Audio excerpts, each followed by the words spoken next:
여러분 대단히 반갑습니다. 조금 전에 연변 과기리에 교수님을 계시는 중앙 나가신 교수 말씀을 들으면서 굉장히 마음이 착잡합니다. 저도 종신대 교수로서 한 30년 동안 제가 봉사를 했고 또 총장으로 사역하고 또 이렇게 하는 과정에서 연변 과기대가 활발하게 움직이는 것을 보고 굉장히 참 감사하는 마음을 금치 못했습니다. 그런데 이렇게 세월이 흐르면서 연변 과기대가 문을 닫는 이런 참한 상황이 되어지니까 저도 참 전직 교수로서 굉장히 마음이 착잡하고 또 현지 선교시에서 이제 사역하는 자로서 더 이제 마음도 착잡하고 또 한편 기대도 됩니다. 왜냐하면 그분이 말씀하시는 대안을 제가 제시하고 싶은 마음이 간절하거든요.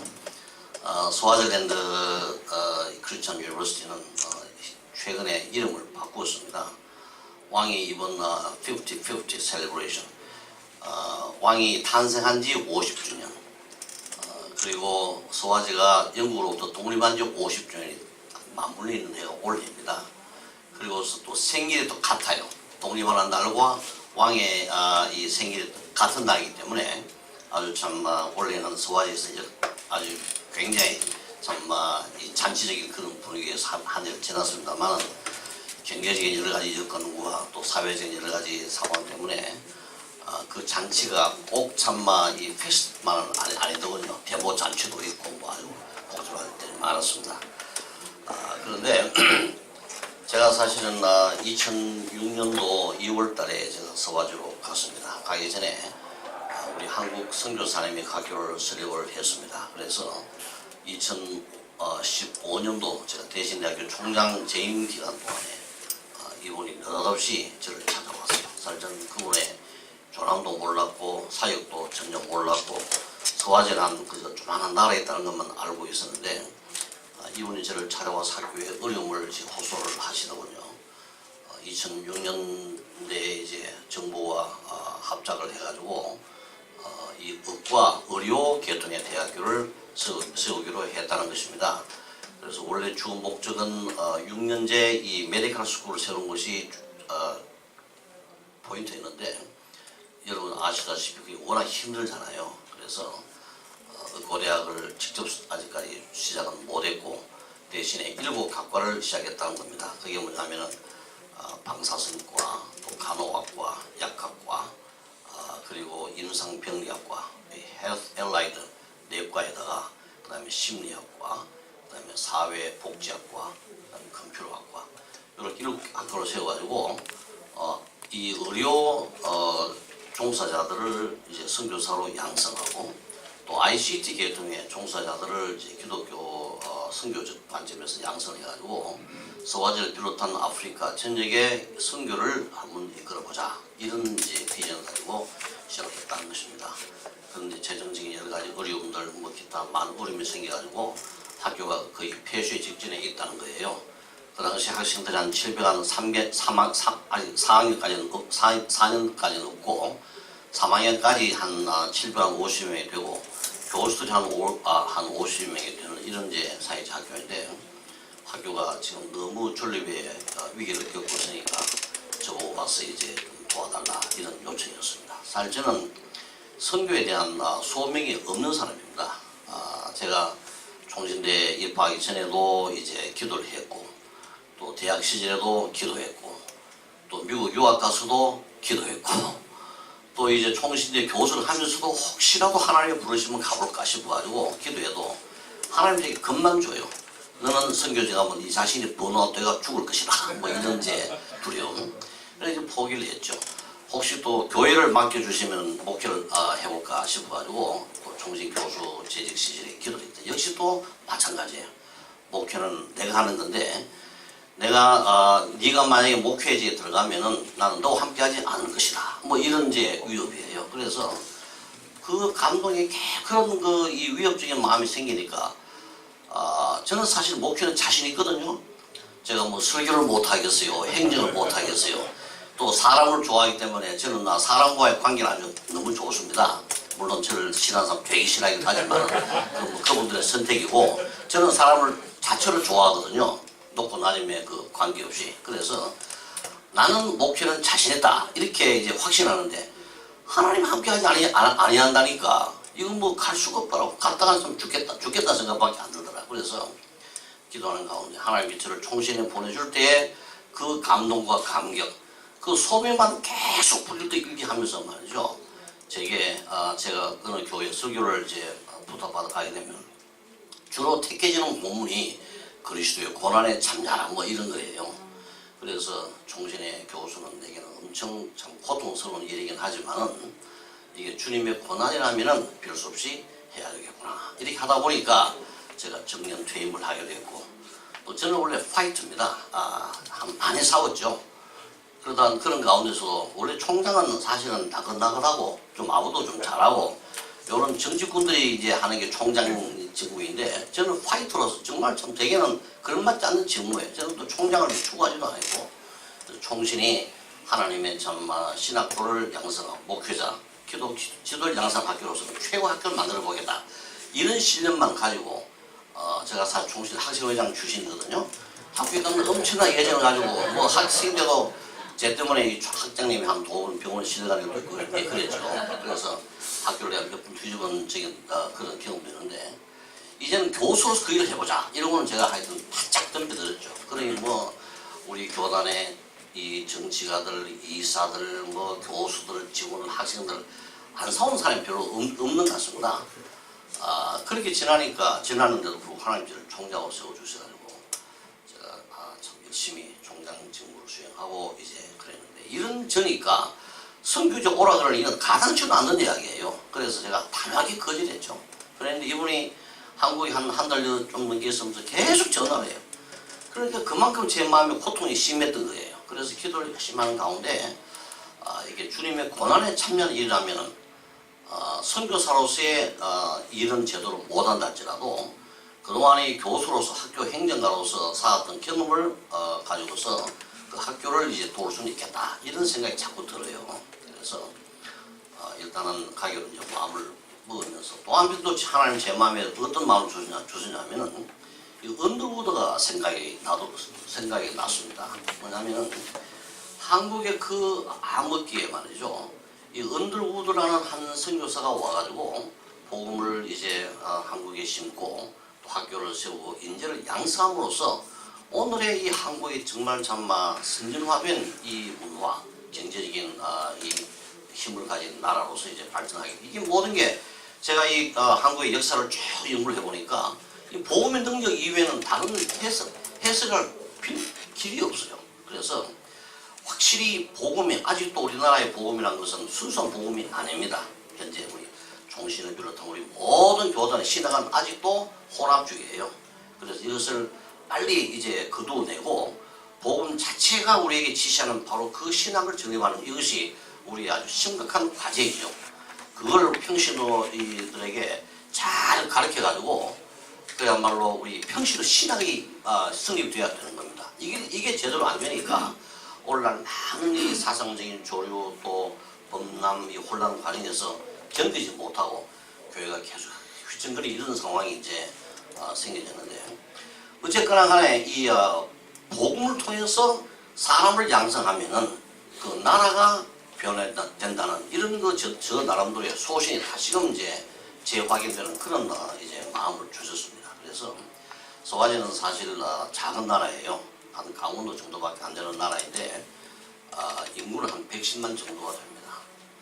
제가 이 부임하기 전에 가보니까 정말 참 학교는 문 닫기 바로 일보 직전이에요. 교수들은 봉급이 적다고 대모하고 있고 학생들은 학습 실습이 나쁘다고 대모하고 있고 이걸 뭐 수상에게 가서 막 항의를 하고 막 정부를 항의하고 이러니까 이게 막 정부와 국회하고 상황에 벌어져서 난리고 말이죠. 이러니 학교는 정말 문 닫기 일보 직전인데 제가 이것을 좀 안정되게 만들고 또 이 기독교 학문을 세우고 그리고 이들을 인성과 영성에서 획기적인 변화를 이제 야기시켜가지고는 제대로 훈련, 이 디사이플십을 제대로 해가지고 내보내면은 요거 조만한 나라, 1년에 한 250명씩 우리가 그런 학생들을 배출해야 되면 반드시 이들에 의해서 한국의 이 리뷰스 메소드를 잘 적용한다면은 자립하는 국가로서 복음을 통해서 나라를 변혁시키는 놀라운 역사가 나타나겠다는 이런 나름대로의 비전을 주셨습니다. 그래서 제가 대신대학교 2년 앞으로 더 임기가 남았지만은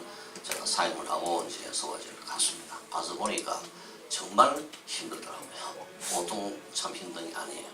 그래서 제가 서화제 갈 때 우리 교단의 명예 선교사로 제가 임명을 받고 갔는데 중국에 있던 제자가 그날 만났어요. 만나고 교수님, 자기가 이 연변 쪽에서 제일 큰 교회를 목표로 했는데 추방 당했다 그러더라고요.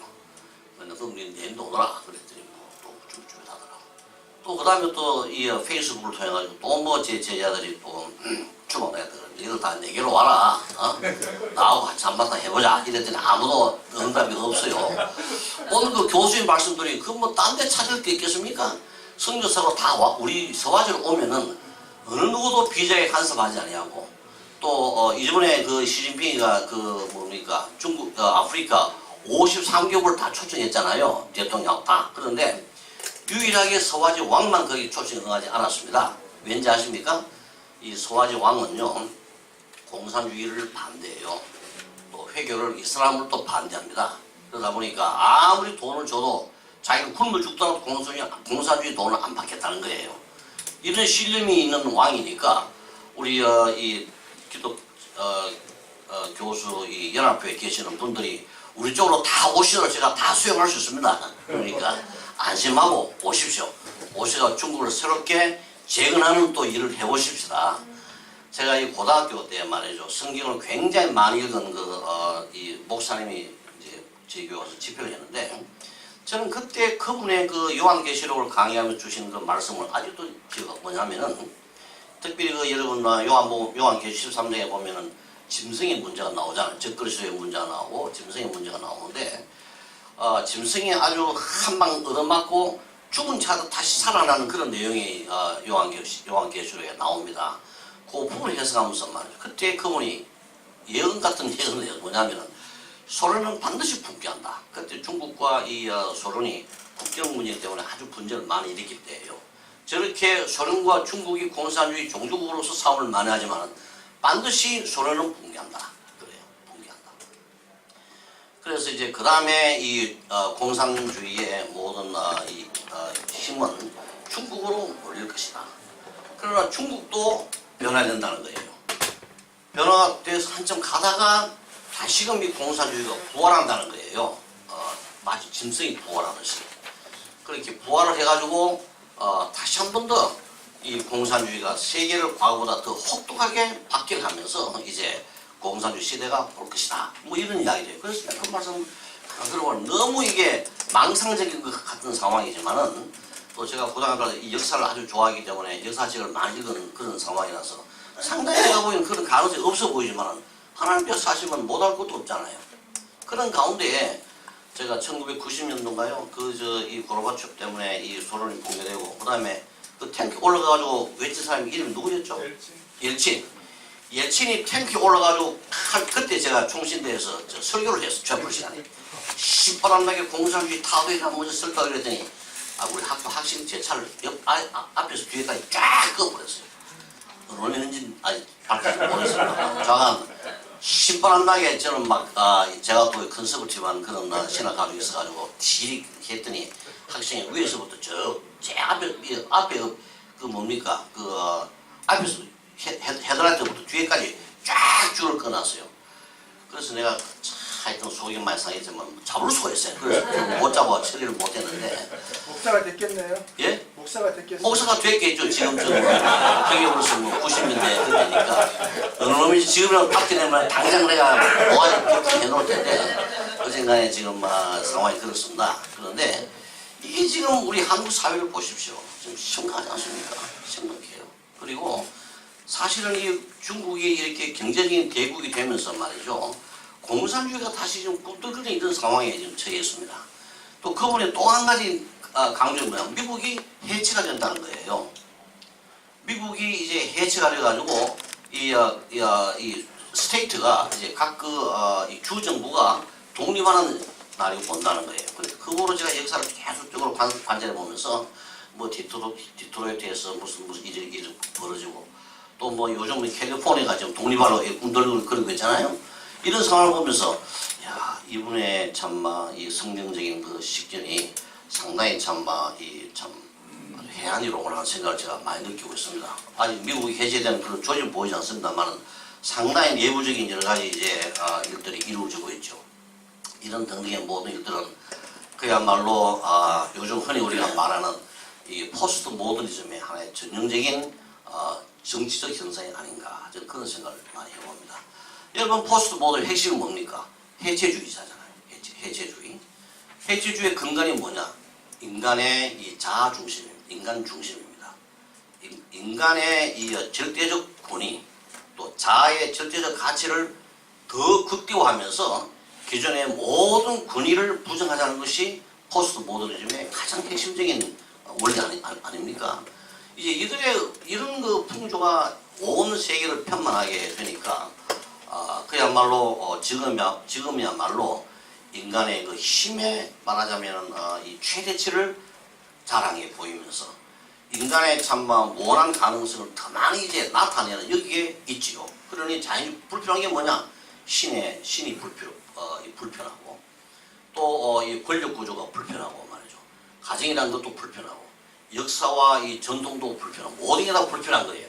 이제 각자가 다 자기 자신의 자기 나름의 문화를 만들고 자기 나름의 가치관을 만들어가지고 그걸 가지고 인생, 자기 자신이 참 최고라는 이런 그 신문 속에서 인생을 멋있게 살아야 되는 그게 지금 그걸 이루어내는 것이 오늘의 시대이죠. 특별히 우리 기성세대야 이제 과거와 아직도 이제 접해졌으니까 과거에 참마 신앙의 전통을 중시하고 국가의 참 전통을 중시하고 뭐 이런 거 중시하는 마음이 있지만 요즘 젊은이들은 제가 이 특별히 총신에서 한 1학년을 가르쳐 보니까요 날이랄 수 없게 달라요. 날이랄 수 학생들의 자질이 다르고 인생에 대한 태도가 다르고 뭐 많이 달라요. 그러다 보니 참마 정말 앞으로 우리 한국교는 어디로 갈 것인가. 제가 이번에 사실 한국에 나온 가장 중요한 이유는 제 이 미국의 모교는 웨스트민스터 신학교에서 이제 코리안 카운슬을 구성해가지고 어떻게 하면은 한국의 미래 지도를 양산하는 이 문제로 토론을 했어요. 제가 지금 웨스트민스터 신학교에 지금 재단 이사 중 한 사람인데 이걸 우리가 제주도에 여러 참마 중심되는 여러 교회를 초청해가지고 목사랑 더불어 토의하는 과정. 그분들의 공동적인 염려가 무엇이냐? 후임자를 못 찾겠다는 거예요. 큰 교회든 작은 교회든 간에 정말 이 그리스도에 확실하게 사로잡힌 구원의 확신을 가지고 죽으면 죽으리라는 그런 각오 속에서 정말 참 하나님의 진리를 이제 고수하면서 진리를 붙들고 그 진리를 실천하기 위해서 정말 인생을 거는 그런 그 목회자를 찾기 너무 힘들다는 거예요.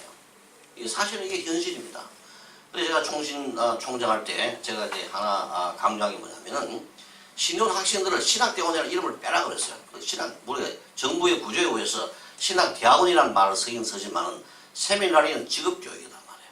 근본적으로. 그러니 대학원이라는 그 어줍잖은 이 명칭을 아예 사용하지만은 이 개념을 갖지 말라 그랬어요. 그리고 우리는 영적 전사를 3년 동안 훈련시키는 것이 신학 교회의 이제 핵심적인 과제니까 교수들은 훈련소의 조교로 또 이 학생들은 훈련병으로 그렇게 간주해야 된다. 그리고는 지적인 면에서나 영적인 면에서나 인간적인 면에서 아주 신랄한 그런 말하자면 교육을 시켜가지고 그들의 변론을 시도하지 않으면 안 된다. 이것이 저의 강조점이었어요.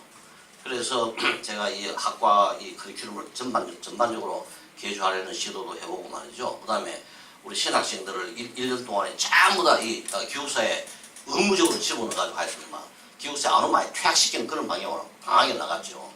학생들이 뭐 입이 많이 나옵니다. 그 중에 서울대 출신 하나는 주먹으로 유리를 깨가지고 뭐 그 퇴학시키고 그러다 하도 교수들이 좀 한 번만 봐달라 그래요. 제가 그 사람 그냥 이제 졸업해도 그것도 목사가 됐겠죠. 누군지 아직 모릅니다만 한번 내가 만나보고 싶어요. 사실. 그렇게 했더니 전국에 이 총회 갔더니 목사님들이 저보고 말이죠. 김남 총장 최고다고 칭찬 많이 받았어요. 왜냐하면 그 목사님들이 다 학생 시절에 거기서 너무 절실히 이제 그 필요를 느꼈는데 시행을 못한 거죠. 그래서 신학생들을 전부 다 1년 동안 의무교사를 시켜가지고 아주 강력하게 우리가 영성훈련을 시키도록 지금도 그것이 계속이 되고 있습니다. 그래서 촛불 아침 새벽 제가 양재 잡았더니 말이죠. 다시 봤더니 시끄러워 잠을 못 자요. 왜냐? 이 트라임벨이 울리면서 전부 다 깨버려요. 그래 또 최풀이 안 나오면 또 기숙사 다음 기숙사니까 입사를 못 하니까 이래가지고 하여튼 새벽부터 한 1,000몇백 명이 운집해가지고 기도회 하고 이런 이제 변화가 나타나게. 그리고 또 하는 게 뭐냐? 신학도들이 소화가 좀 변대가지고 좁아요. 아주 좁고 편협되고 이렇거든. 자기밖에 모르고. 요거를 박살을 내야 우리가 기독교의 이 신앙은 공동체 신앙이에요. 그렇죠. 공동체. 이 교회는 사람인데 이게 커뮤널 라이프란 말이에요. 그래서 이런 개인 아집을 박살내지 않으면은 목회자로서 또는 교인으로서 온전한 삶을 살 수 없고 이래가지고 제가 이 유기훈련 시키도록 제가 주도를 해봤습니다. 아니 그건 시행을 못했는데 그렇게 막 이 피지컬하게 이 어깨를 부딪혀가면서 말이죠. 이렇게 훈련시켜가지고는 참 사람을 좋아하는 신학도를 만들고 그리고 남의 형편을 내 자신에게 참 적용해가지고 그것을 내가 짊어지고 가면서 동료 신앙과 함께 살리는 이런 방향으로 인간성을 기여줘야 된다. 이런 그다음에 또 금식도 시키고 이렇게 해가지고는 정말 참 저는 기도를 많이 못하지만 제가 가르치는 학생 기도를 많이 하도록 만들 거 아닙니까? 여러분 그렇잖아요? 우리 교수님 학문은 그렇더라도 우리 제자들은 학문 잘하도록 만드는 거 똑같은 원칙이에요. 원리예요. 우리가 해봐야 얼마나 하겠습니까 사실. 우리 교수 솔직하고 이야기 좀 하죠. 그렇잖아요 사실. 우리 해봐야 다 그게 그나물의 그 밥이에요. 그렇지만 우리가 할 일은 뭐냐? 제자들은 아주 빡시게 훈련시키고 우리보다 더 좋은 교수를 만드는 것이 우리의 과제죠. 이런 맥락에서 저는 신학교를 아주 강력하게 훈련시키고자 노력해봤습니다. 그게 쉬운 게 아니더라고요. 그래서 제가 우리 학교는 임기가 4년밖에 이제 다니는 데이기 때문에 제가 더 이상을 이제 하지를 못했습니다만은 어쨌간에 저는 오늘날 이 포스트 모더니즘의 해체주의와 맞물려 있는 이런 우리의 신앙생활 또 이 신앙 이런 것 뿌리는요. 제가 이 구약을 전공한 사람 성경 신학도로서 이제 성경 전체를 쭉 훑어보면은 이것은 창조 때부터 시작된 일이에요. 하나님 인간을 창조한 즉시 하나님이 인간에게 참마 땅을 채우고 정복해야 할 사명을 주시면서 하나님이 언약의 관계를 맺었습니다. 이 아담이 하는 짓을 보면요. 딱 오늘의 포스트 모더니즘을 추구하는 바로 그 정신이에요. 하나님의 존재를 부정하고 하나님의 자리에 자기가 올라가지고 자기가 최고라는 바로 이 사실을 추구하는 것이 바로 창세기 3장의 내용이라 이 말씀이에요.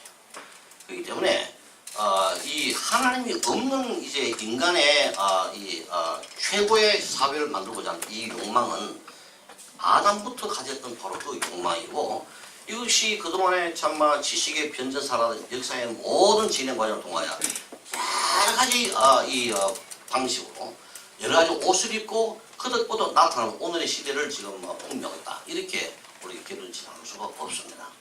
여러분 이 예일대학교의 그 교수인 제가 저작자 이름 잊어버렸습니다만 1600에서 1900년대까지의 이 유럽의 지성사를 이제 저술한 책이 있습니다. 그게 이 크리스천 다이저스트에서 이제 번역을 했는데 여러분 그 책은요 너무 우리 이 한국의 오늘의 한국을 이해하는 데 있어서 지성의 모든 발전 거기 신학까지 포함되는 문제입니다. 인문, 사회, 과학 모든 분야에 있어서 그 지성의 변전사를 아주 적나라하게 잘 기록해 놓았더라고요. 제가 그걸 읽으면서 말이죠. 정말 참 우리 신학이라는 것도 신학의 변천이라는 것도 이게 우연한 변천이 아니고 사회의 사상사와 함께 또 다른 하나의 대안을 찾는 그런 하나의 방법으로 신학이 자꾸 변화되어 가는구나. 이걸 제가 많이 느꼈습니다. 이제 여러분들이 이런 포스트 모든 시대에 정말 참 교수로서 해야 할 일들을 우리가 열심히 이제 감당해야 되지 않겠습니까? 특별히 우리 교수가 해야 할 그 3대 과제 그게 뭡니까? 연구, 교육, 사회 봉사입니다. 그렇죠? 이 삼중적 의무를 균형있게 잘하는 여기에서 우리는 교수로서의 역할을 다할 수가 있습니다. 자, 과연 기독교 교수 여러분의 학문은 어떤 학문을 배울까요? 여러분도 어떤 학문을 이루어내기 위해서 지금 열심히 연구하고 있는가 한번 깊이 생각해 보시길 바랍니다. 제가 여기기로는요, 현재 우리 우리가 소위 우리가 흔히 추구하는 이 학문은 이건 사실 반기독적 학문입니다. 그리스도의 왕권은 말이죠. 왜 학문의 세계에서는 제외되어야 되나요? 있을 수 없는 일이잖아요. 예수님은 이 삼남만상의 이제 삼남만사 창조하신 창조주시고 또 성육신하신 그리스도는 재창조주로 세상에 오셔가지고 세상을 새롭게 중생시킨 바로 그 당사자이십니다. 이 그리스도는 정말 홀리스틱하게 전체적인 차원에서 세상을 다스리는 왕이신데 그 그리스도의 이 후속주로서의 왕권은 너무 제한적으로 지금 적용되고 있다는 사실이 오늘의 현실입니다. 우리는 지나치게 인간의 내면적인 부분, 믿음을 가지고 그 믿음을 교회에서 표현한 그것으로 국한하는 한국 교회의 현실, 이것은요 아주 말하자면 절름발이적인 신앙의 모습이라 저는 그렇게 여깁니다. 우리 모든 기독교 이 교수들은 뭐 다른 영역에 있는 사람 마찬가지겠지만은 우리 기독교 교수들이 가장 중요한 책임이 뭐냐? 학문의 발전이잖아요. 이 학문을 그리스도의 이 안목으로 재해석해가지고 성경과 일치한 학문을 만드는 이것이 여러분들이 가장 중요한 과제가 되어져야 한다는 것입니다. 바로 이런 그 학문의 수립 속에서 여러분이 정책을 하든 심리학을 하든 뭐 과학을 하든 뭘 하든 간에 그것이 모두가 다 그리스도의 하나님을 그 모든 지식의 근원으로 삼고 지식의 근본으로 삼고 하나님의 그 척도에서 학문이 수립되는 방향으로 가져야 한다 이 말씀이에요.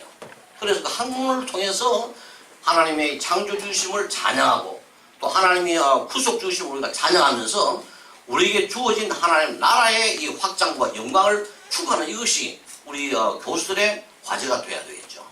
과연 여러분 학문이 지금 어떤 성격인가를 한번 깊이 한번 성찰해 보시길 바랍니다. 소위 여러분 우리가 말하는 학문의 중립성이 우리 학자들의 이상이죠. 네? 여러분 학문의 중립성이 뭡니까? 이 학자들이 세운 그 이 가설, 하이포테시스를 말이죠. 이제 증명을 입증을 해야죠. 입증하는 방법이 뭡니까? 종교적인 관습이나 신앙이나 어떤 선입관이나 철학적인 분리수를 모든 걸 다 배제하고 역사인 건 전부 다 배제하고 그야말로 이 멘붕 상태에 들어가야 된다는 거죠. 그러면서 이제 우리 앞에 주어진 학문의 모든 자료들을 객관적이면서도 과학적인 그런 방식으로 분석을 하고 그 분석의 결과를 종합해가지고 우리의 가설을 입증을 시킵니다. 그러면 그 입증시킨 이제 그 가설을 더 공개적인 그런 검증을 통해서 이제 확립을 하면은 그게 비로소 다음 그것을 대체할 수 있는 다른 이론이 나기까지는 그것이 아주 밸리드한 유효한 학문으로 성립시키자는 것이 소위 이제 이 학자들의 이상이죠. 소위 그걸 우리가 흔히 학문의 중립성이라는 방향으로 이제 명명을 하고 있습니다. 과연 이 학문의 중립성이 가능하냐? 저는 그 존재 자체가 불가능합니다. 성립 자체가 불가능해요. 왜냐하면 학문하는 주체인 나는 말이죠. 내가 누굽니까? 예수를 믿든 안 믿든 우리 모든 인간은 모두가 다 하나님의 형상으로 지음받은 존재들이에요. 그러므로 이미 우리들의 존재 자체 속에서 하나님의 존재가 반영되어 있습니다. 예? 하나님의 모든 것이 다 반영된 것이 우리의 인생이란 말이에요. 그리고 우리들은 이런 하나님의 형상을 닮은 자로서 하나님을 항상 반영하고 하나님을 모방하는 가운데 하나님이 우리에게 맡기신 바로 그 책임, 땅을 채우고 정복해야 하는 이 두 책임을 그의 삶 전체를 통하여 성취하는 것이 이것이 우리 인생의 본질이라는 말이에요. 비록 인간이 하나님을 배반하고 불순종하면서 거리했다 할지라도 여전히 그 잔존은 남아있다 이 말씀입니다. 이것이 코라프트가 된 나머지 이것이 정상적으로 가동 안 되는 것 뿐입니다. 그러다 보면 오늘날 많은 non-크리스천들은 바로 그런 제대로 가동이 안 되고 고장난 하나님 형상으로서의 인생을 살아가는 것이 지나지 않다 이 말이에요. 그래서 그들이 산출해내는 모든 지식은 결국 뭐냐? 반하나님적이에요. 고장난 지식입니다. 고장난 지식이에요. 하나님은 자신과 자신의 모든 뜻과 전체를 우리에게 알려주기 위해서 66권의 성경을 결국 우리에게 주셨습니다. 이것이 하나님과 우리의 삶 전체를 이해하는 가장 오류가 없는 최고의 권위를 가진 바로 그 기준이라는 말씀이에요. 이것이 그래서 우리가 이 성경은 이 우리의 신앙과 생활에 유일무이한 최고의 권위를 가진 표준으로 삼는 이유가 바로 거기겠습니다. 이 말씀을 통해서 우리는 우리의 존재를 이해를 해야 돼요. 우리가 사는 모든 이 삶을 이해를 해야 되는 것이고, 우리의 주어진 모든 이 피조물을 우리가 분석하는 것이 바로 우리들이라 이 말이에요. 이런 맥락 우리 항상 우리는 그리스도로 이 중생이 되어지고 그리스도로 재창조된 우리들이라면 우리는 다른 말로 회복된 하나님의 형상이라 이 말이에요. 이런 우리들은 더더욱이 그리스도를 우리의 삶의 중심으로 삼고, 그리고는 그리스도의 안목에서 우리의 모든 학문을 이루어내야 하는 것이 우리의 과제인 것입니다. 그래서 우리 이중적이잖아요. 그렇잖아요. 이중적이잖아요. 믿음 따로, 이 학문 따로입니다. 예? 이게 우리 기독교 교수들의 자기 모순이죠. 여러분 그렇지 않습니까? 제가 너무 신랄하게 말씀드린지 모르겠습니다만 여러분은 좀 회개를 하셔야 돼요. 어떤 의미에서. 왜냐? 하나님 여러분에게 지성도 주시고 능력도 주시고 좋은 학위도 받고 좋은 짝도 주셨는데, 여러분의 하나님은 기독교 신자이면서도 하나님은 뭐냐? 완전히 반하나님 일을 한다는, 이게 얼마나 자기 모순이냐 말이에요. 안 그래요? 이건 마치 사람이 동물처럼 사는 건 마찬가지예요. 그래서 오늘 제가 좀 과격한 말씀이긴 합니다만은 좀 여러분의 선배로서, 좀 선배 교수죠. 그렇죠? 제가 올해 제 나이 72입니다. 그러니 뭐 여러분들이 선배라 해도 뭐 그렇게 나쁠 게 없는 것 같아요. 안 그렇습니까? 자, 어쨌든 여러분의 선임 교수로서, 뭐 우리 총신대 교수는 아니지만 교수로서의 선임 교수로 여러분에게 권고하자면 여러분 좀 자성하시길 바랍니다. 그리고는 정말 여러분의 신앙, 여러분 신앙이 뭐냐? 신앙은 세 가지 요소가 있어요. 뭐냐면 지식과 신뢰와 동의라는 세 가지 요소가 있습니다. 우리가 성령으로 믿음을 가지게 되지만은, 그러나 우리는 믿음을 보다 확실히 가져야 할 게 뭡니까? 믿음의 내용에 대한 정확한 지식을 가져야 돼요. 우리가 믿는 대상, 믿음의 내용에 대한 깊고 확실한 지식을 가질 때 우리 신앙은 더욱더 확고해지는 법입니다. 여러분 하나님이 누구시냐 제도 모르고 하나님 믿는다는 게 말이 아니죠. 그렇잖아요? 그리스도를 믿는다. 그리스도를 모르고 예수를 믿는다. 그건 말도 아니죠. 그리고 하나님 우리 약속하신 것, 긍정적인 것이든 부정적인 것이든 이 축복과 저주에 관한 모든 내용을 제대로 알아야 우리의 믿음이 근실하게 이제 실행될 수 있다는 거죠. 그리고 하나님의 모든 말씀에 대한 아주 전적인 신뢰와 동의가 있을 때 그 믿음은 건전한 믿음이 된다는 이야기입니다. 그런데 여러분들은 믿음을 가지고 있으면서도 그 믿음의 내용에 대해 정작 잘 몰라요. 여러분의 모든 세계관과 여러분의 모든 삶의 이 내용으로서의 지식은 뭐냐? 전부 다 반하나님적인 것을 가지고서 인생을 산단 말이에요.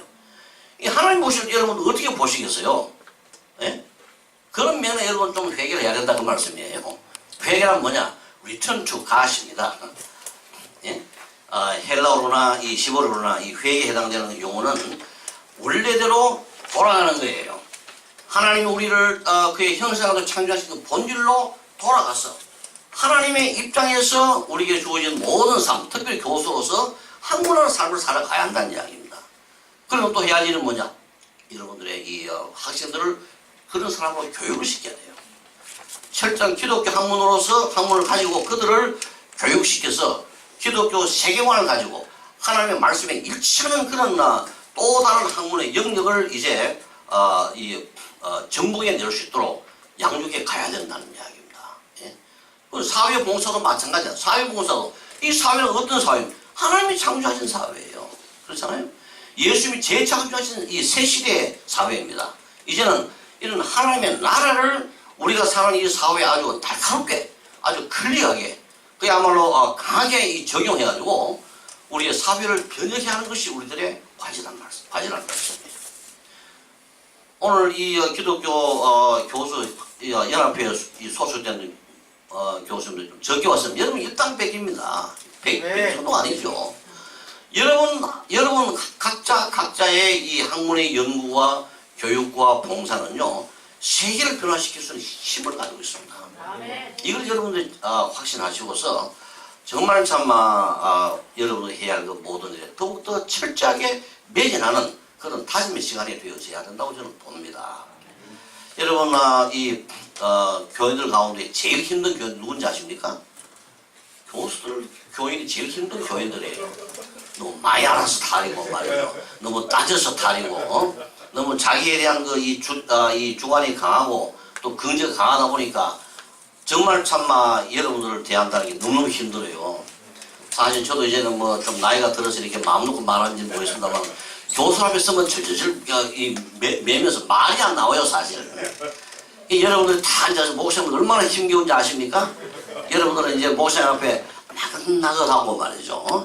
그 하나님의 모든 말씀에 전적으로 순종하는 여러분 자신으로 만들어가면서 여러분이 그런 삶을 살아갈 때 여러분의 제자가 바뀌어지고 말이죠. 여러분의 학문의 영역이 바뀌어지고 또 세상이 바뀌어지면서 하나님의 나라가 이 땅 위에 활짝 꽃을 피우는 그런 시대가 오지 않겠습니까? 오늘의 이 시대는 구소소하죠. 어떤 시대입니까? 오늘의 이 시대는 제가 이걸 지금 좀 돌려야 되겠네요. 오늘의 이 시대는 그야말로 이 구소사적인 맥락에서 볼 때는 말이죠. 이 하나님의 나라가 이미 시작이 되었습니다. 적어도 하나님의 나라는 예수님 안에서는 완벽하게 다 이루어졌어요. 더 이상 이룰 것이 없습니다. 예수님의 이 초림에 의해서 이미 다 완벽하게 이루어졌어요. 원스포 하나님의 모든 작정과 경륜은 다 완전히 이루어졌습니다. 그러나 이것이 성령을 통하여 우리 각자의 삶의 현장 속에서 오늘의 현실 속에서 적용되는 이것은 아직도 난예시란 말이에요. 이런 이 긴장 속에서 올레의 니스와 남의 니스의 하나님의 이 나라의 구조 속에서 우리는 과거의 어둠의 이 세력과 흑암의 세계, 소위 성경적으로 말하면 공중의 권세 잡은 그 세력의 도전을 여전히 많이 받아요. 요한복음 16장에 하자면 예수님이 우리에게 말씀하시 이미 예수님 세상을 이겨놓았다고 그랬습니다. 우리가 하는 일은 뭐냐? 이 전리품을 거두는 그런 일밖에 안 해요. 그런데 이놈의 예수님에게 정복된 세상에 아직도 꿈틀거리고 있어요. 이거는 마치 창세기 3장 15절 말씀에 빗대 말하자면 예수님이 바로 그 여인의 그 후손으로서 뱀의 머리를 확 밟고 있습니다. 그랬더니 뱀이 꼬리를 가지고 막 죽을 뻔해서 막 해주고 다니는 거예요. 이러다 보니 오늘날 우리들이 정말 참 도전을 많이 받고 있죠. 이런 그 도전 속에서 우리는 더 참마 사도 바울이 말한 것처럼 경성하고 말이죠. 더 우리 각성을 하면서 주님의 말씀을 더 깊이 연구하고 그 말씀을 우리의 모든 여러분들의 특별히 교수로서 여러분들의 삶의 영역, 연구와 교육과 사회봉사 아니겠어요? 그렇죠? 이 세 영역에 적용을 잘 해가지고 정말 참마 하나님의 이 나라를 확장해 가면서 예수님이 재림하시는 그 순간까지 최선을 다하는 이런 우리의 삶이 이루어져야 될 것입니다. 자, 이런 부분들을 왜 그렇게 해야 되느냐 하는 문제는 오늘 제가 선택한 이 골로새 이 3장 1절에서 4절까지의 말씀이 우리 확실한 답변을 해주고 있습니다. 이 골로새서 네스의 이 본문의 위치를 우리가 위치와 기능을 살펴보면은 이 3장 1절 그러므로라는 이제 문구를 통해서 시작이 되는데 이것은 1장 2에서 2장까지의 이 사도 바울의 모든 교리적 이 가르침에 대한 결론을 지금 말씀하고 있는 거예요. 그러면서 이제 또 한편 이 1절에서 4절까지는 제가 잘못 3장 5절 이하에서부터 골로새 마지막까지의 프로포지션이에요. 프로포지션. 그 다음 이 3장에서부터 이런 이것이 정말로 하나님의 참된 가르침이라면은 우리가 어떻게 생활해야 우리는 누구이고 우리는 어떻게 생활해야 할 것인가 하는 문제를 다룬 것이 이제 골로새 3장에서의 이제 내용인데 1절에서 4절의 내용이 바로 이것을 아주 종합적으로 선물을 잘하면서 이제 우리에게 그 방향을 지시해주고 있다는 이야기입니다. 그리고 이 3장 1절은 그러므로 너희가 그리스도로 살리심을 받았으면 위의 것을 찾아라. 첫 번째 3장 1절의 그 말씀은 보면 말이죠. 이 서술형으로 시작이 됩니다. 이 서술형 속에서 우리 성도들이 누군가를 먼저 말씀해 주고, 우리는 누구냐? 그리스도와 함께 살리심을 받았다는 사실을 이제 말씀해 주고 있습니다. 바로 이 사실 우리에게 뭐를 요구하느냐? 맨데이트 하느냐? 우리의 것을 찾아라는 아주 강한 명령으로 이제 나오고 있죠. 여기 우리는 흔히 이게 서브정치 클로저니까 말이죠. 만약이라는 것으로 이제 이해하는 경우들이 많죠. 그래서 사실이 아니지만 이것이 사실이라면 어떻게 할 것인가? 이렇게 흔히 해석하는 경우가 많습니다. 사실은 이 그리스의 이 문제는 그게 아닙니다. 그리스의 이 if clause 가정법은요, 강한 사실을 더욱더 강조하는 차원에서 이제 이런 가정법이 사용된다는 거 우리가 주목을 해야 됩니다. 그러므로 정말 1장에서 2장까지 우리는 정말 그리스도와 함께 죽었다가 산 자가 되었다. 이 사실을 강조하는 거예요. 과연 그렇다면 우리가 해야 할 일은 무엇이냐? 왜 그것을 찾아라 그 말씀이에요. 그래서 이 말씀이 이제 우리에게 주는 이 가르침은 굉장히 이제 강력합니다.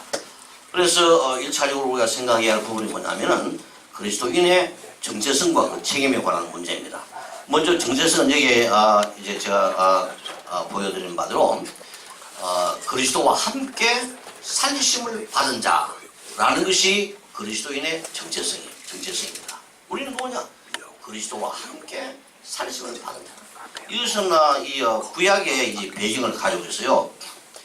아담의 타락 후 모든 인간은 죽은 자라는 바로 이 성경 가르침에 근거해서 사도 바울이 지금 우리 성도들은, 예수를 믿는 성도들은, 부활하신 그리스도를 믿는 우리들은 그리스도와 함께 살리심을 받은 자, 부활한 자다 하는 것을 강조하고 있죠. 성경에서는 죽음의 문제를 이제 분리라는 기본 개념에 출발하면서 세 가지의 죽음을 말하고, 첫째는 뭐냐면 육체적 죽음, physical death. 이게 뭐냐? 육체와 영혼의 분리가 바로 육체적 죽음의 상태인 것입니다. 이건 앞으로 누구나 다 이 범간 인간이라면은 경험하게 될 바로 그 죽음이죠. 이 그리스도인은 그렇지 않고 마찬가지입니다. 그 다음에 두 번째는 뭐냐? 영적인 죽음이에요. 하나님과 분리된 자가 바로 죽은 자예요. 하나님이 생명의 주신데 사실은 창세기 1장, 2장의 내용을 보면은 아담은 하나님과 함께 사는 그런 존재입니다. 하나님과 연합이 되어 있어요. 그런데 이 아담이 범죄함으로 3장에서부터 아담은 뭡니까? 쫓김을 받은 자가 되었어요. 하나님이 거처하는 에덴 동산에서 쫓김을 받은 나머지 하나님과 분리된 상태에 있다 이 말이에요.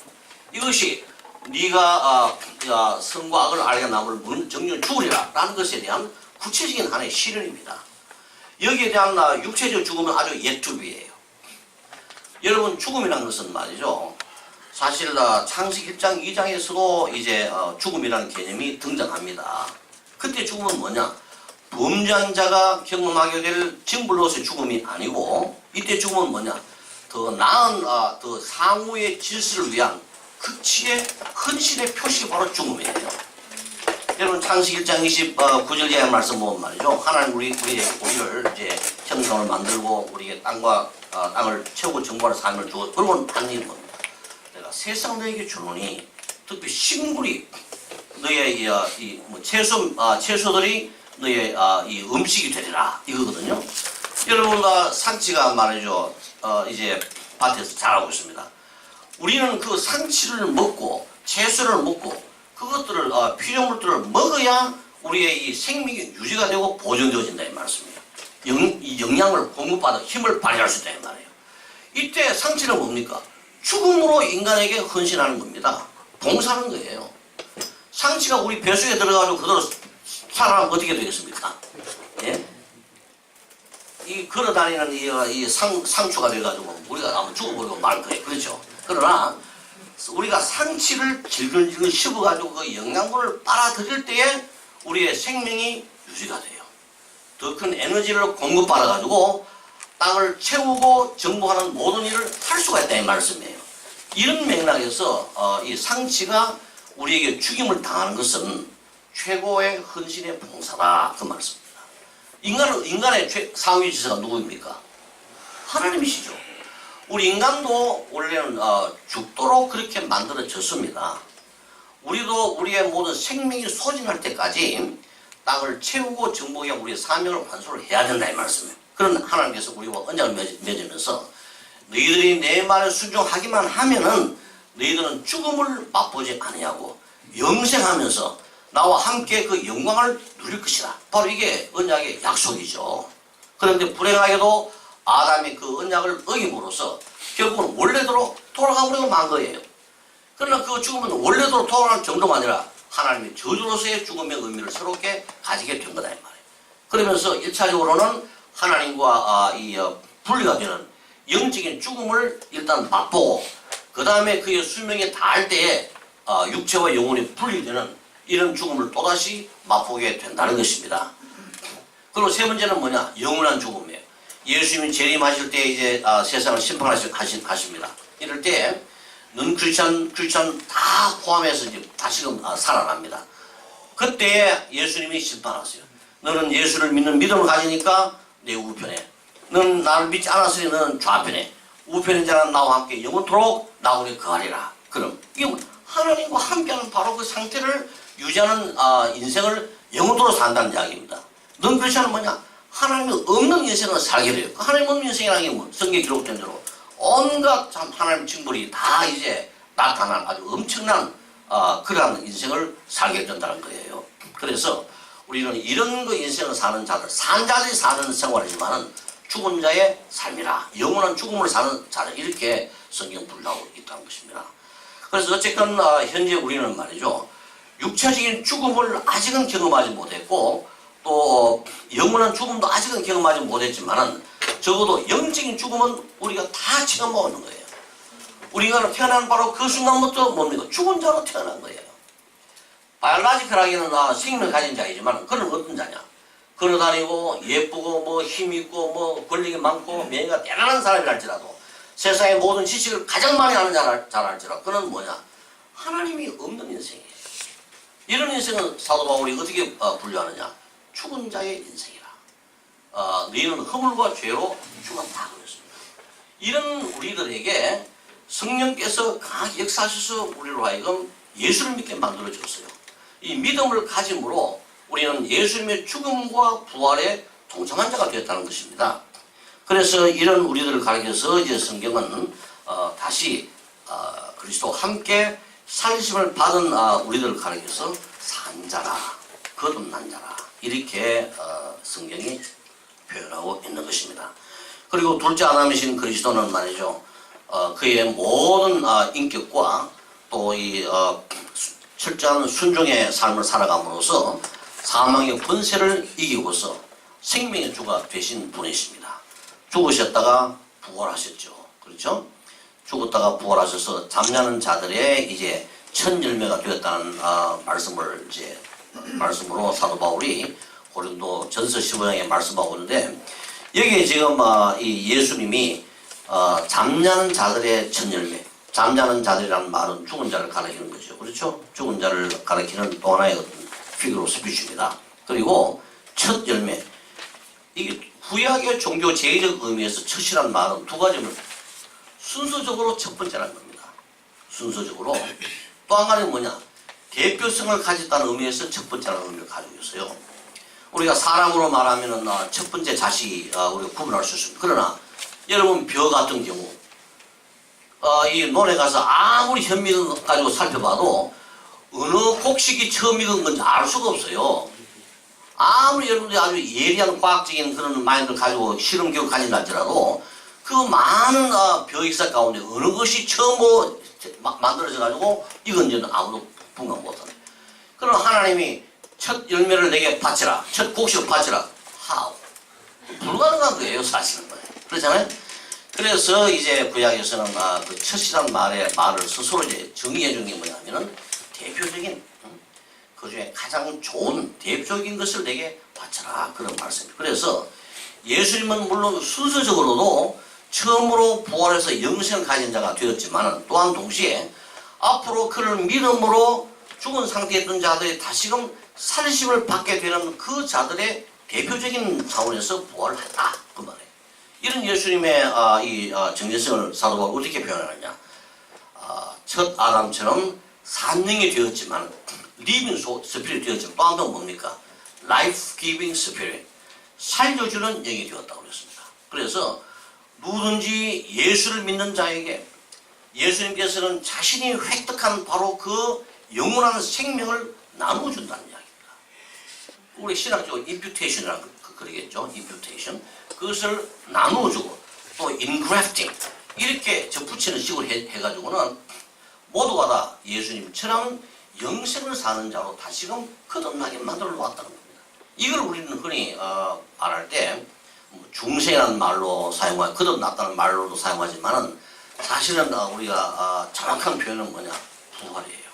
성도가 인생을 살면서 생존 시에 체험하는 부활이라 그렇게 우리가 말할 수 있습니다. 그래서 저와 여러분이 지금 가지고 있는 바로 이 생명은요, 죽은 자에서 예수님과 연합함, 예수님을 믿음으로 말미암아 주님의 죽음과 부활이 나에게 적용되어진 예수님의 바로 그 영원한 생명입니다. 그래서 우리 이 생명은 더 이상 어느 누구도 앗아가지 못해요. 이 생명은 날이 갈수록 더욱더 성숙되어지면서 말이죠. 우리로 하여금 하나님의 참마 사람으로, 하나님의 백성으로서의 아주 능력 있는 삶을 살아가도록, 영광스러운 삶을 살아가도록 이끌어가고 있다는 사실입니다. 여러분, 얼마나 놀라운 축복입니까? 그렇잖아요? 그래서 우리는 언제 죽어도 끄떡없어요. 죽는 그날이 우리의 인생을 완성하는 날이고, 그렇죠? 죽고 난 이후로는 우리에게는 영원한 영광이 우리를 기다리고 있는 그날이기 때문에 우리는 죽음을 두려워할 하등의 이유가 없어요. 그래서 사도 바울은 뭐라고 했습니까? 내가 사는 것이 내가 사나 죽거나 그리스도 존귀케 함이라, 이렇게 빌립보 1장 20절 말씀하는 그 다음 하신 말은 뭡니까? 내게 사는 것이 그리스도니 죽는 것은 뭐라고 그랬어요? 유익이라. To live is Christ, to die is gaining.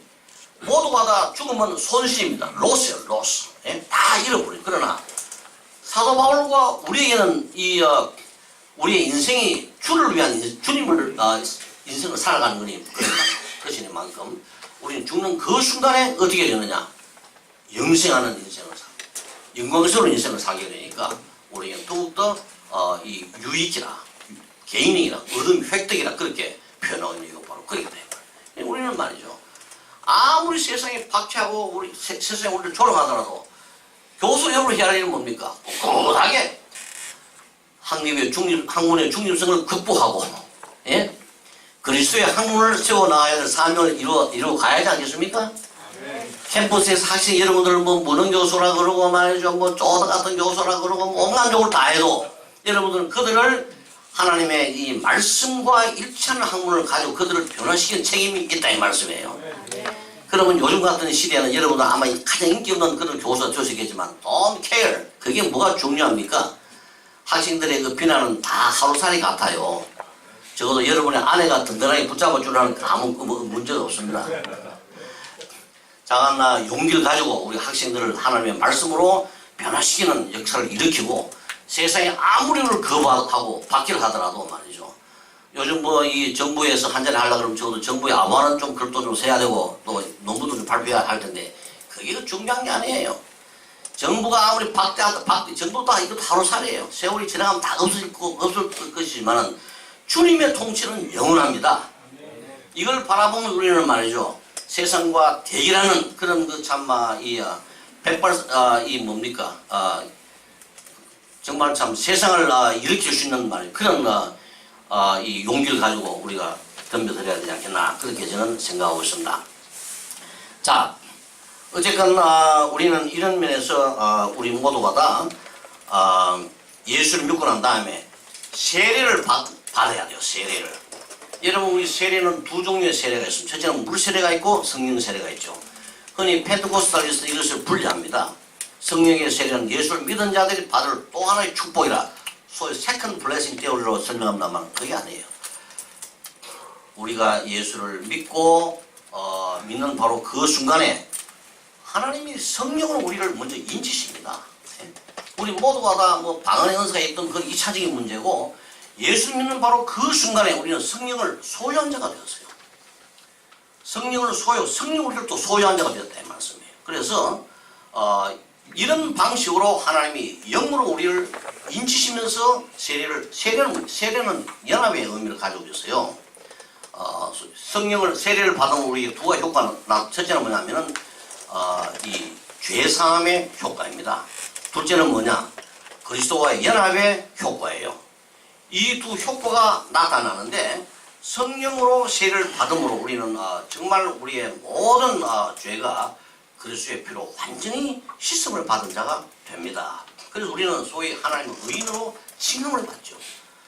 물론 이것을 우리가 흔히 신학적으로 forensic justification 그렇게 말하죠. 법정적인 칭이라 그렇게 말합니다. 그러나 실적인 우리가 의로워지는 바로 그 상태는 그 지속적으로 이루어져 가야 할 그런 이제 의로움이죠. 이렇게 우리는 죄사함을 받고 그 다음에 뭐냐 두 번째는 그리스도와 연합함으로써 예수님의 죽음이 나의 죽음이 되어지고 예수님의 부활이 바로 나의 부활이 되어져요. 이것을 이제 우리가 물로서 이제 세례를 받음으로 공식한다 이 말씀이에요. 여러분 이 골로새 2장 12절 말씀 보시면은 바로 이 말씀을 사도 바울이 강조하고 있어요. 골로새 제가 읽어드리겠습니다. 골로새서 2장 12절 말씀.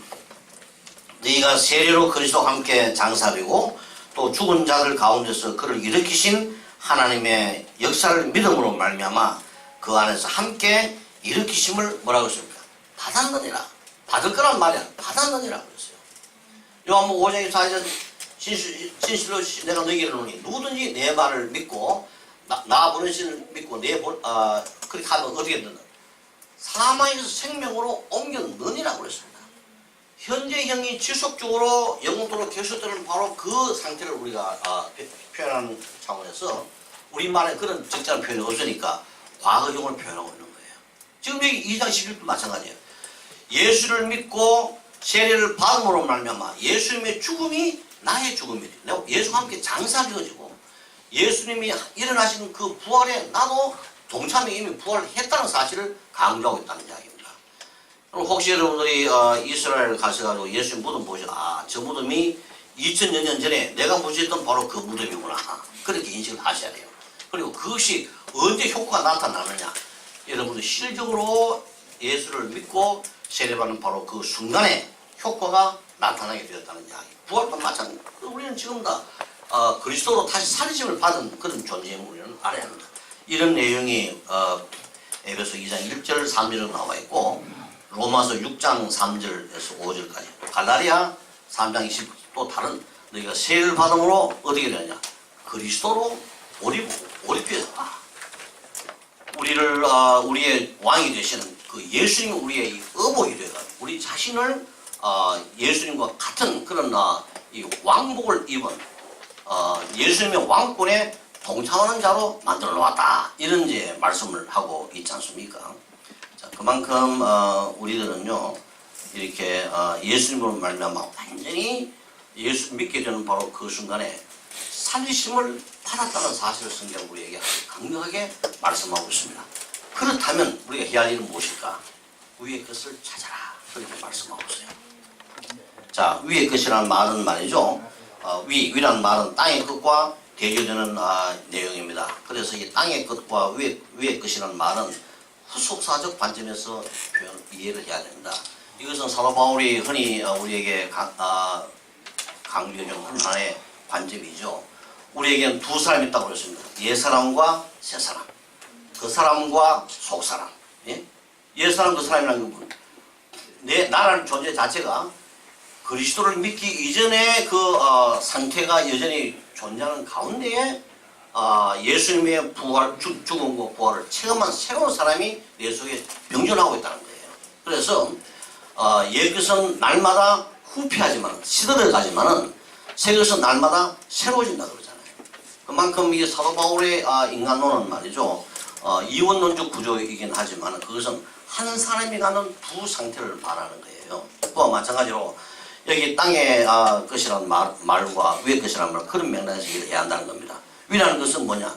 그리스도의 후속 사역 완성 이후에 모든 그 열매, 상품 이것을 위의 것이라는 말로 표현하는 것이고 땅의 것은 뭐냐? 그리스도의 후속 사역 완성 이전의 영역과 그 뭐 상태를 총칭해서 이제 땅의 것이라 그렇게 표현하는 거죠. 흔히 우리 한국교회 많은 목사는 위의 것이라는 것을 막 죽음 이후에 있을 그것만 자꾸만 소망하라. 그거는 잘못된 설교예요. 죽음 이후에 우리가 가는 천국은 뭐냐? 우리가 이미 현재 누리는 천국의 한 부분이 지나지 않습니까? 이걸 우리 개혁신학에서는 말이에요. 인터미디어 스테이트라고 그래요. 이미 우리가 예수를 믿고 예수님이 재림하는 그 기간 동안에 이제 어떤 상태로 살아가느냐? 이 세상에서 하나님 나라의 시민으로 이미 살고 있지만은 영혼과 육체가 분리돼 가지고 육적인 죽음을 체험하는 바로 그 순간에는 주님에게 잠시 가서 이제 예수님의 재림을 고대하고 있는 상태예요. 그런 맥락에 그것을 신학적으로 intermediate state라 그렇게 우리가 표현하는 겁니다.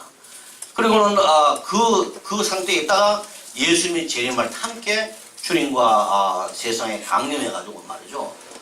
우리의 썩은 육체와 더불어 재결합해가지고 영원을 사는 그런 영광스러운 몸으로 변화되어진다. 바로 이것이 이 성경 우리에게 말씀해주는 이제 우리의 방향이죠. 자, 그런 맥락에서 위의 것이라는 말을 단순하게 이 죽음 이후에 우리가 체험하게 될 그 천국의 소위 우리가 뭐 천국의 상호만을 들을 것이 아니고 이것은 예수님의 참마 구속 사역의 완성으로 이루어진 그 총체적인 영역 뭐 구체적인 건 뭐든 다 우리에게 말씀해 주신 것이 바로 이제 위의 것이라 그 말씀. 여기에는 우리의 인격, 우리의 존재, 우리의 지식, 우리의 뭐 성품, 우리의 삶의 열매, 직업, 가정, 뭐 예배, 뭐 모든 걸 다 포함하고 있는 거예요. 그리스도가 중심이 되어지고 그리스도가 지배하는 바로 그 전체를 말할 때 이제 위의 것이라 그렇게 우리가 정의할 수가 있겠습니다. 특별히 골로새서는 말이죠. 당시에 소위 영지주의에 이제 대항하는 하나의 편지입니다. 지식을 추구하고 말이죠. 인간의 근본을 알므로 우리는 구원에 이른다는 이런 지식 지상주의의 이 영지주의를 배경하는 가운데서 바울이 이 말씀을 쓴 거예요. 바울의 강조는 뭐냐? 예수님이 올이라는 거예요. 예수님은 누구시냐? 영원한 왕이시고 그는 구속주로 세상에 오셔가지고 이 세상을 완전히 재창조하신 바로 이 구속주라는 겁니다. 그러므로 이 구속주와 연합하는 이 길만이 이것을 제대로 알고 이것을 믿고 이것을 실행하는 그것만이 우리에게 참된 말하자면 구원을 가져다 주는 것이고 그것이 우리의 인생이 되어져야 된다. 바로 이런 맥락에서 이제 강조한 부분일 만큼 여기 위의 것이라는 것이 땅의 것이 추상적인 말이 아니에요. 어떤 이 땅 그러면 그냥 이 땅에 속한 것. 그래서 우리 교수들이 말이죠. 대학교에서 지급받는 그 땅의 것이라. 그건 아니에요. 여러분은 무슨 위의 사람입니다. 하나님 나라의 사람들이에요. 그리고 이 땅에 여러분 대학 교수로 이 사역하는 바로 그 직업 자체도 벌써 위의 것이에요. 천국에 죽어서 가는 것만 말하는 게 아니라는 말씀이에요. 가정주부로서 일하는 가정 그것도 위의 것이에요. 어떤 가정주부로 인생을 사느냐? 살심을 받은 자로서의 인생을 사는 바로 그런 주부의 생활을 해야 한다는 거예요. 기능공이든지 뭐 정치가든 다 마찬가지로 우리가 적용되어져야 될 그런 부분이겠죠. 자, 여기 땅에 그 타락한 인간성과 그 인간이 만들어낸 모든 것을 지칭한다고 볼 수 있겠죠. 옛사람이라는 뭐냐, 그리스도로 구속한 받기 전의 사람이고, 옛 행위는 바로 그 행위를 가리키는 겁니다. 그래서 여기 이 골로새 3장 5절에 보면은 분함과 노여움, 악의, 비방, 부끄러운 말 이런 등등을 모두가 다 땅의 것이라는 캐릭터를 정리하고 있습니다. 위의 것이란 뭐냐? 그리스도의 순종적 삶을 통해 이루어진 모든 것, 새 사랑과 새 것을 우리가 의미한다고 볼 수 있겠죠. 이것은 뭐냐? 하나님의 비밀을 온전히 깨달은 자를 의미하는 것입니다. 제가 시간이 없어서 여기에 대한 설명을 제대로 좀 드릴 수가 없습니다만은 어쨌든 하나님이 창조하시면서 가지신 그 비밀, 그건 뭐냐? 하늘. 여러분 창세기 1장 1절에 하늘과 땅을 하나님 창조했는데 그때 하늘이 뭐냐? 우리가 보는 하늘이 아니에요. 이건 뭐냐? 하나님께서 세상을 창조 이전부터 사셨던 그 신비로운 세계를 구약은 하늘이라는 말로 표현을 하고 있습니다. 그 모든 세계와 하나님이 직접 창조하신 이 우주, 이것을 하늘과 땅을 포함해서 모두가 다 땅이라는 말로 이렇게 표현되는데 이걸 모두가 다 하나님이 창조했다는 이야기예요. 그리고 그 목적이 뭐냐? 창세기 2장 1절에서 3절까지 말씀을 하고 있는데 6일 동안에 모든 것을 다 끝내시고 끝내시고 그리고는 7일째 그 모든 이 창조를 완성했다고 그랬습니다. 그래서 이제 안식에 들어가셨다고 그랬는데 안식이라는 말은 세 가지 의미. 첫째는 뭐냐면은 완성. 하나도 남김없이 다 끝냈으니까 쉰다는 거예요. 그 다음에 두 번째 이 안식 쉰다는 말을 뭘 의미하느냐? 통치를 의미하는 거예요. 통치. 이제는 하나님이 그가 창조하신 모든 세상을 그의 집으로 삼고 거기에 궁궐을 설치가지고 보좌에 이제 왕으로 등극하시면서 그 모든 하늘과 땅을 통치하시는 바로 상태가 뭐냐? 안식의 상태예요. 그러므로 예수님께서 말씀하시기를 하나님은 지금도 일하신다고 그랬어요. 우리가 안식이라는 말을 일의 중단이나 쉼으로만 좁게 생각하면 그건 잘못 이해하는 겁니다. 그 다음에 세 번째는 뭐냐? consecration. 하나님의 안식을 우리의 삶의 모두를 삼 이것을 지속적으로 우리의 삶의 현장 속에 구현하는 이런 일련의 모든 삶. 그리고 그 모든 결과를 하나님께 돌려드리고 찬양하고 바치는 이것이 바로 안식의 또 다른 개념. 이 세 가지 삼중적 의미로서 우리가 안식을 이해를 해야 되겠죠. 어쨌거나 그런 방향으로 하나님은 그런 비전을 가지고서 우리 인간과 언약을 맺고서 우리 인간에게 땅을 내 대신에 땅을 채우고 정복해가지고 내가 지금 이 해놓은 이 모든 하늘과 땅을 나의 성령으로 삼고 나의 왕국으로 삼아 나는 이것을 현실화시켜가지고 그야말로 하나님이 내가 모든 피조물의 중심에 좌정에 있으면은 모든 피조물이 다 나의 이 보좌 주변에 이제 모여가지고 나에게 찬양하고 경배하고 감사하면서 나를 영원하고 나는 이것을 해라. 이것이 바로 하나님이 주신 사명의 가장 핵심적인 내용이죠. 이 모든 것을 하나님께서는 이 아담이 타락하고 난 이후에 후속 역사의 진행 과정을 통해 지속적으로 밝혀왔습니다. 그러나 모두가 다 제대로 깨닫지를 못하고 그것을 이루어내지를 못했죠. 그런 가운데 예수님이 오셔가지고 이 모든 걸 완전히 깨닫고 완전하게 이루어냈다는 겁니다. 그래서 사도 바울은 바로 이것을 가졌다는 깨달았다는 의미에서 나는 하나님의 비밀을 깨달은 자가 되었다. 예수를 믿음으로 난 이것을 가진 자가 이렇게 표현하고 있는 것입니다. 그래서 결국은 이 하나님의 이 나라가 이제 결국은 이루어졌고 또 하나님의 성전, 하나님의 나라와 성전은 사실은 동일한 개념입니다. 같은 것을 의미하고 있어요. 그래서 이 전 우주의 세계가 통치적 차원에서는 하나님의 나라로 표현되어지는 것이고 또 교회적인 차원에서는 성전으로 그렇게 표현되어지는 것뿐이라는 겁니다. 그래서 이 하나님에게는 이 왕국과 성전이라는 분리되는 그런 개념이 아니라는 거죠. 자, 예수님께서는 이런 맥락에서 우리에게 새로운 시대를 이제 여셨고 이 온 세상을 새롭게 재창조하심으로써 새로운 나라를 우리에게 세웠다. 여기에 새롭다는 말의 의미는 세 가지. 첫째는 뭐냐면 뉴라는 말은 첫째는 뭐냐면 리뉴얼, 갱신됐다는 것을 의미하고 회복됐다는 것을 의미하고 둘째는 뭐냐면 living, 그래서 생명이 넘치는 움직이는. 그 다음에 세 번째는 뭐냐, eternal, 영원성을 강조하는 그런 개념입니다. 그래서 예수님은 바로 이런 새로운 시대를 여셨고 새로운 나라를 여셨고 또 하나님의 새로운 성령을 이제 그를 중심으로 세웠다는 그런 말씀이 되겠죠. 그리고는 이런 이 하나님의 나라는 예시대와 그 나라가 서로 병립되면서 긴장 가운데 있다는 사실을 강조해주고 있습니다. 그래서 이 성경은 뭐냐? 우리는 해야 할 일이 뭐냐면 삶의 전 영역에 걸쳐서 펼쳐진 하나님의 나라와 그 새 시대를 이제 이끌어가고 그것을 정복시키면서 영광스럽게 하는 이것이 우리에게 가장 중요한 삶이 되겠죠. 성경은 무엇이냐? 성경 언약의 주 성삼위 하나님의 무한 말씀입니다. 그래서 신앙과 생활의 유일무이한 규범적 청사진이라 그렇게 말할 수 있겠어요. 그리고 이 성경 우리에게 깨닫게 만들어주고 이것을 올바르게 적용해주는 힘은 어디서 나오느냐? 성령님께서 역사해 주신다는 겁니다. 인격으로서의 성령이 우리에게 지속적으로 내주하면서 성경을 깨닫게 만들어주고 그것을 우리의 삶의 현장 속에 실천하면서 적용하면서 현실을 만들어내는 그런 모든 역사를 이렇게 간다는 겁니다. 그러므로 우리의 생활에서 가장 중요한 도구는 뭐냐? 성경과 하나님의 성령이에요.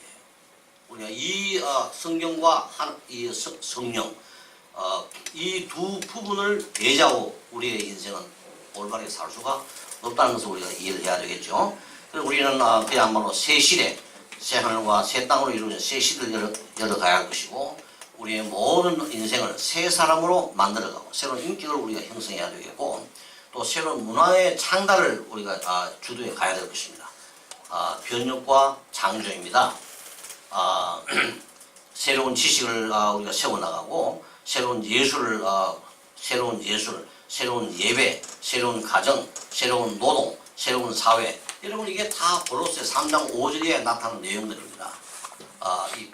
우리가 살아심을 받은 자라면은 위에 그것을 찾는 맥락에서 반드시 이런 구체적인 결과를 이루어내라는 겁니다. 여기에 대한 구체적인 내용을 여러분들이 이제 집에 돌아가셔가지고 성경 읽으시면서 보다도 중점적으로 잘 이해하시길 바랍니다. 예, 성경적 세계관은 우리가 결론적으로 우리는 성경 세계관을 확립해야 되겠고 이것을 실천하는 교수가 되어야 되겠습니다. 그리고 신앙과 학문의 일치성을 이루어 가야 됩니다. So integrity of faith and learning. 우리의 믿음이라는 것은 추상적이지 않습니다. 관련된 것도 아니에요. 우리 믿음은 역사적인 것입니다. 또 논리적인 것이에요. 눈으로 보이지 않는 것을 믿음으로 그것을 눈으로 보이는 것으로 만들어가야 하는 이것이 믿음의 본질. 그래서 여기에는 반드시 믿음으로 우리가 뭘 요구하느냐? 행함을 요구하는 거예요. 오늘날 이 뉴 퍼스펙티브에서 말이죠. 강조하는 것처럼 행함이 뭐 우리의 구원의 조건이 그건 아닙니다. 우리는 믿음으로 구원을 얻고 의롭다 칭함을 받는 자지만은 이 믿음이 그야말로 살아있는 믿음이라면 반드시 행함으로 그것을 입증해야 한다는 거예요. 이것이 우리에게 반드시 있어야 된다는 이야기입니다. 오늘날 너무 믿음만을 강조, 행함을 무시하는 것도 이건 문제고요. 믿음과 행함을 구원의 공통적인 조건으로 보는 것도 심각한 문제입니다. 우리는 어떤 방식으로도 우리의 행함을 가지고 주님 앞에 인정받을 수가 없습니다. 우리 믿음으로 예수님의 그 죽음을 우리의 죽음으로 적용받게 되는 것이고 예수를 믿음으로 주님의 부활이 나의 부활이 되어지고 이런 그 새로워진 사람으로서의 나는 그 믿음을 우리의 삶의 현장 속에 실천해야 될 의무와 책임을 가지게 되는 것입니다. 이런 맥락에서 결국 우리의 믿음은 반드시 행함으로 입증이 돼야 되고 열매를 맺어 가야 한다. 그런 말씀이 되겠죠. 어쨌든 이 부분은 여러분들이 교수로서의 여러분들의 삶에 구체적으로 적용해 보시길 바랍니다. 그리고 새로운 학문과 문화의 창조 및 육성이 우리에게는 반드시 이루어져야 될 부분입니다. 그리고 우리가 인재를 많이 양성해야 되겠죠. 그렇죠? 여러분들의 인생도 한계가 있습니다. 이제 다 패싱하는 이제 제너레이션인데 이 뉴 제너레이션에게 오늘의 이 포스트 모더니즘적인 그런 세계관을 막 말살을 시키게 만들고 사회주의적인 이상도 흠하다는 사실을 알려주고 말이죠. 이 정권에 압하는 것도 좀 극복하게 만들어주고 우리는 하나님의 사람으로서 하나님의 진리에 입각한 바로 그 신앙을 세워야 되는 거예요. 여러분 신앙이란 무엇이냐? 신앙이란 것은 소위 말하는 이 하나님에 관한 학문이 아닙니다. 예? 신앙은 무엇이냐? 신앙은 언약의 주 하나님이 그의 언약의 백성인 우리들에게 주신 그 언약의 말씀 바로 성경입니다. 이 성경을 우리의 삶의 모든 영역에 적용하는 행위가 바로 신앙의 행위예요. 그래서 우리 신학자들은 구약 신학이니 신약 신학이니 뭐 조지 신학이니 신전 신학이니 역사 이런 신학을 통해 가지고 성경을 이해하는 방법을 우리가 만들어내는 거예요. 성경 이해하도록 만들어가는 겁니다. 그래서 이 모든 신학의 그 중요한 학과는요, 성경 이해하는 하나의 관점이자 방법에 지나지 않습니다.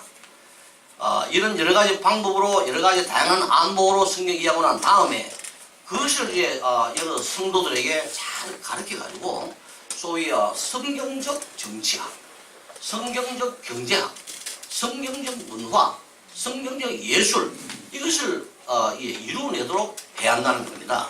바로 그게 여러분들의 과제예요. 성경 이해시킨 것은 저의 과제입니다만은 여러분들이 이런 이해를 통해서 여러분의 이 학문의 영역에 이 독자적인 그런 무엇을 창출하는 것은 뭐냐? 여러분의 과제예요. 남에게 책임 돌리면 안 됩니다. 우리 제가 이 총신대학교에도 말이죠, 일반 학과 교수님들이 많이 계시는데 그분들에게 이 성경적 세계관을 가르치고 또 성경적인 방법으로 그들의 학문을 재구성하도록 요구를 해서는 너무 힘들더라고요. 그 쉬운 건 아니에요. 지금 역사적으로 이것을 시도하는 나라가 굉장히 많습니다. 특별히 미국에 가면 CCCU라는 게 있어요. 뭐냐면 이 Council of Christian College and University라는 게 있습니다. CCCU인데 매해 1월 말 되면 이제 총장들이 이제 그 회의를 하고 4년마다 이 총회를 합니다. 그들의 이상은 뭐냐? 어떻게 하면 학문을 성경과 일치시키면서 신앙과 이 학문 이것을 통합을 시키는 이것이 중요한 과제였어요. 그래서 그것을 그동안에 굉장히 시도를 많이 했으면 아직도 제대로 이루어내지를 못하고 있습니다. 그래서 지금 미국의 각종 기독교 대학교는 여기에 지금 몰두하고 있습니다. 저도 이 서화제에 가서 말이죠, 이 문제를 이야기했더니 아무도 이해를 못해요.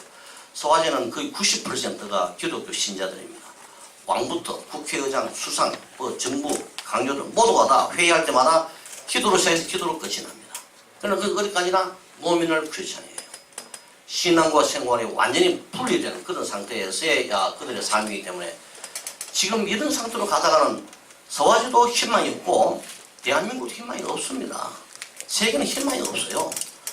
예수님이 이 세상에 오셔서 세계를 이 재창조하시는 이 재창조의 실체를 만들어가는 이런 우리 기독교인들의 활발한 움직임이 없는 한은요, 이 세상은 희망이 없습니다.